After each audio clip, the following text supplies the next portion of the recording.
આજે કેન્દ્રીય બજેટ 2026 અંતર્ગત ભારતીય જનતા પાર્ટી દ્વારા વક્તા તરીકે આપણા સાંસદ માન્ય દેવુસિંહજી વિશેષ પ્રકાશ પાડવાના છે। જિલ્લાના પ્રમુખ તરીકે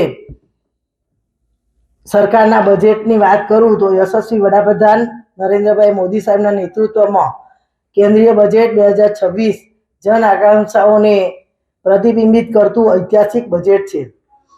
વડાપ્રધાન નરેન્દ્રભાઈ મોદી સાહેબના સશક્ત અને દૂરદર્શી નેતૃત્વ હેઠળ તથા કેન્દ્રીય નાણામંત્રી શ્રીમતી નિર્મલા સીતારમણજી દ્વારા રજૂ કરવામાં આવેલું કેન્દ્રીય બજેટ દેશના યુવા, મહિલા, કિસાન તથા મધ્યમ વર્ગના પરિવારો માટે વિકાસ, વિશ્વાસ અને સુરક્ષાનું બજેટ સાબિત થયું છે। આજે ભારતીય જનતા પાર્ટીની વિચારધારા સબકા સાથ, સબકા વિકાસ, સબકા વિશ્વાસ અને સબકા પ્રયાસને સાર્થક રીતે આગળ ધપાવનારું છે। યુવાનો માટે બજેટ 2026માં યુવાનોના ઉજ્જવળ ભવિષ્ય માટે રોજગાર સર્જન, સ્કિલ ડેવલપમેન્ટ અને સ્ટાર્ટઅપ સંસ્કૃતિને વિશેષ પ્રાધાન્ય આપવામાં આવ્યું છે। નેશનલ સ્કિલ મિશન 2 નવીન ટેકનોલોજી આધારિત તાલીમ અને પીએમ ઇન્ટર્નશિપ યોજના દ્વારા યુવાનોને આત્મનિર્ભર બનાવવા દેશમાં મજબૂત પગલાં લેવાયા છે।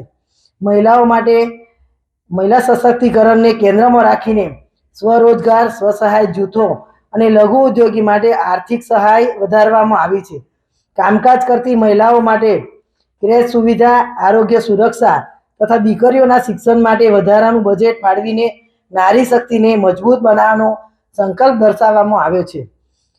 કિસાનોના હિત માટે પ્રથમ સ્થાન આપતા પીએમ કિસાન નિધિ સન્માન નિધિમાં વધારો, પાક વીમા યોજનામાં રાહત, કુદરતી તથા ઓર્ગેનિક ખેતીને પ્રોત્સાહન અને સિંચાઈ સુવિધાઓ માટે વધારાની સબસિડી આપવામાં આવી છે। એફપીઓને મજબૂત બનાવી ખેડૂતની આવક બમણી કરવાનો સંકલ્પ કરી એકવાર પુષ્ટિ પામ્યો છે। મધ્યમ વર્ગના પરિવારો માટે મોટી રાહત આપતા આવકવેરામાં છૂટછાટ, સ્ટાન્ડર્ડ ડિફરન્સ વધારતું હોમ લોન પર વધારાનું ટેક્સ લાભ અને શિક્ષણ તથા આરોગ્ય ખર્ચમાં રાહત આપવામાં આવી છે। ઇન્ફ્રાસ્ટ્રક્ચર વિકાસથી જીવન ખર્ચમાં ઘટાડો થશે અને જીવન સ્તર ઊંચું આવશે।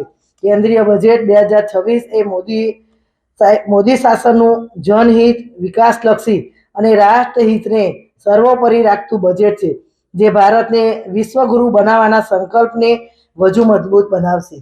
તાજેતરમાં ભારત સરકારનું 2026-27નું નાણાકીય બજેટ લોકસભામાં યશસ્વી મંત્રી માન્ય નિર્મલાજીએ પ્રસ્તુત કરવામાં આવ્યું।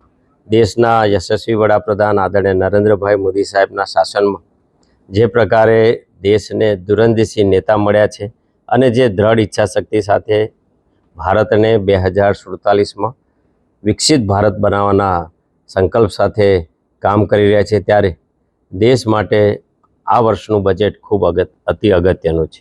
જે પ્રકારે દેશમાં કુલ મળીને 53 લાખ કરોડથી પણ વધારે નાણાં ખર્ચવાનું આ બજેટનો અંદાજ છે, એ જોતાં એવું લાગે છે કે દેશના તમામ વર્ગને સ્પર્શતું, સૌનો સાથ સૌને વિકાસ કરતું આ બજેટ છે। દૂરંદેશી નેતા આદરણીય મોદી સાહેબના નેતૃત્વમાં જ્યારે વિશ્વ પણ આજે ભારતને એક ફાસ્ટેસ્ટ ગ્રોઈંગ ઇકોનોમી તરીકે જોઈ રહ્યું હોય, વિશ્વના અન્ય સંસ્થાઓ પણ દેશના વિકાસને જોઈ રહી હોય, ત્યારે આપણે સૌ ભારતના વિકાસ માટે સાથે મળીને આ નાણાકીય વર્ષમાં જે લક્ષ્યો નક્કી થયા હોય, ભારતમાં આધુનિક ઇન્ફ્રાસ્ટ્રક્ચર તૈયાર કરવાનું હોય, મેન્યુફેક્ચરિંગની વાત કરવાની હોય, સર્વિસ સેક્ટરની વાત હોય, આધુનિક એગ્રીકલ્ચર સેક્ટરને જોડીને ભારતના ખેડૂતોનું હિત રક્ષણ કરવાનું હોય કે ડેરી ઉદ્યોગ કે ફિશરિંગ ઉદ્યોગને મદદ કરવાનું કામ હોય, ગુજરાતને પણ જેમ આપણે જાણીએ છીએ એમ કે હંમેશા વિશેષ લાભ મળતો રહ્યો છે, ત્યારે ગુજરાત એક ટ્રેડિંગ સ્ટેટ તરીકે, મેન્યુફેક્ચરિંગ સ્ટેટ તરીકે, કેમિકલના હબ તરીકે અને આધુનિક ઇન્ફ્રાસ્ટ્રક્ચર તો ગુજરાતનું શ્રેષ્ઠ છે, પરંતુ એના ખેત ઉત્પાદનો પણ આજે વિશ્વમાં દૂર દૂર સુધી પહોંચે છે। વિશ્વમાં સૌથી વધારે દૂધ ઉત્પાદન કરવાવાળી સંસ્થાઓ પણ ભારતમાં છે અને ખેડા જિલ્લામાં છે। આપણે જાણીએ છીએ કે જે પ્રકારે ડેરી ઉદ્યોગ, ખેતી સાથે સંકળાયેલા લોકો હોય કે ફિશરિંગ સાથે સંકળાયેલા લોકો હોય, એની લાભ ગુજરાતને અને ખેડા જિલ્લાને પણ મળવાનો છે। ખેડા લોકસભામાં લોથલ અને ધોળાવેરે જેવી સંસ્કૃતિને પણ આધુનિક પેઢી સમક્ષ મૂકવા માટેના જે પ્રોજેક્ટો છે, મ્યુઝિયમ બનાવવાના છે, એના પણ નાણાં ફાળવવામાં આવ્યા છે. આધુનિક રેલવેના ઇન્ફ્રાસ્ટ્રક્ચર થઈ રહ્યા છે. આપણે ત્યાં જે પ્રકારે રેલવેની સાથે હાઈવેઝની સાથે પોર્ટવેઝ અને ભવિષ્યમાં જે મેડિકલ ક્ષેત્રની વાત કરીએ તો જામનગરમાં WHO દ્વારા જે આયુષની સંસ્થા સ્થાપવામાં આવી છે, એને પણ અતિ આધુનિક કરવાનું કામ પણ આ બજેટમાં નાણાં ફાળવવાનું કામ થયું છે.